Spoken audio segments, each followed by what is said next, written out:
దళపతి విజయ్ చివరి సినిమాపై అంచనాలు ఆకాశాన్ని తాకుతున్నాయి. కానీ అదే స్థాయిలో జరుగుతున్న ప్రీ రిలీజ్ బిజినెస్ ఇండస్ట్రీ వర్గాల్లో హాట్ టాపిక్ గా మారింది. ఇప్పుడు విజయ్ జననాయగన్ సేఫ్ అవ్వాలంటే బాక్సాఫీస్ దగ్గర చరిత్ర సృష్టించాల్సిందే. తమిళ సూపర్ స్టార్ విజయ్ తన సినీ కెరియర్ కు ఫుల్ స్టాప్ పెడుతూ రాజకీయాల్లోకి వచ్చేయడంతో ఆయన చివరి సినిమా జననాయగన్ పై కనీ విని ఎరుగని హైప్ నెలకొంది. ఇదే అదునుగా భావించిన నిర్మాతలు ఈ సినిమాపై భారీ రిస్క్ తీసుకుంటున్నారు.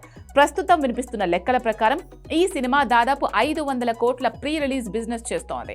విజయ్ క్రేజ్ దృష్ట్యా ఇది సాధ్యమే అనిపించినా సినిమా సేఫ్ జోన్లోకి వెళ్లాలంటే మాత్రం అది కత్తి మీద సాము లాంటిదే అని ట్రేడ్ పండితులు విశ్లేషిస్తున్నారు. జననాయగన్ బ్రేక్ ఈవెంట్ టార్గెట్స్ చూస్తుంటే సామాన్య ప్రేక్షకుడికి కళ్ళు బయలు కమ్మడం ఖాయం. ఈ సినిమా కమర్షియల్ గా గట్టెక్కాలంటే ఒక్క తమిళనాడులోనే 220 కోట్ల గ్రాస్ రాబట్టాలి. ఇక తెలుగు రాష్ట్రాల్లో 20 కోట్లు, కర్ణాటకలో 35 కోట్లు, కేరళలో 30 కోట్లు వసూలు చేయాల్సి ఉంది. అన్నిటికంటే ముఖ్యంగా ఓవర్సీస్ లో ఏకంగా 210 కోట్లు గ్రాస్ రాబడితేనే బయర్లు సేఫ్ అవుతారు. అంటే వరల్డ్ వైడ్ గా నాన్ థియేట్రికల్ కాకుండా కేవలం థియేటర్స్ నుంచి ఈ స్థాయి వసూలు రాబట్టడం అనేది ఒక ఎవరెస్ట్ టాస్క్. ఇటీవల కాలంలో స్టార్ హీరోల సినిమాల బడ్జెట్లు, బిజినెస్ లెక్కలు చూస్తుంటే నిర్మాతలు ఎంతటి రిస్క్ లో పడుతున్నారో అర్థమవుతోంది.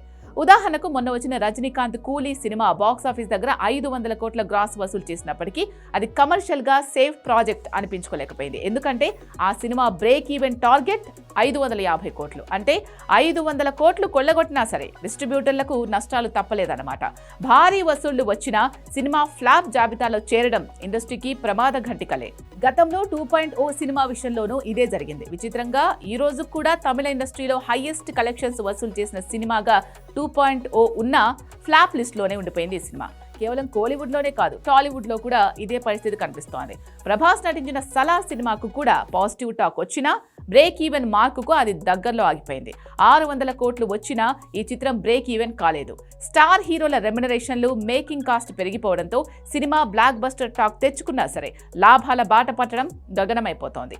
ఇలాంటి పరిస్థితుల్లో విజయ్ లాంటి మాస్ హీరో సినిమాకు కూడా 500 కోట్ల టార్గెట్ పెట్టడం అనేది నిజంగానే పెద్ద సాహసం.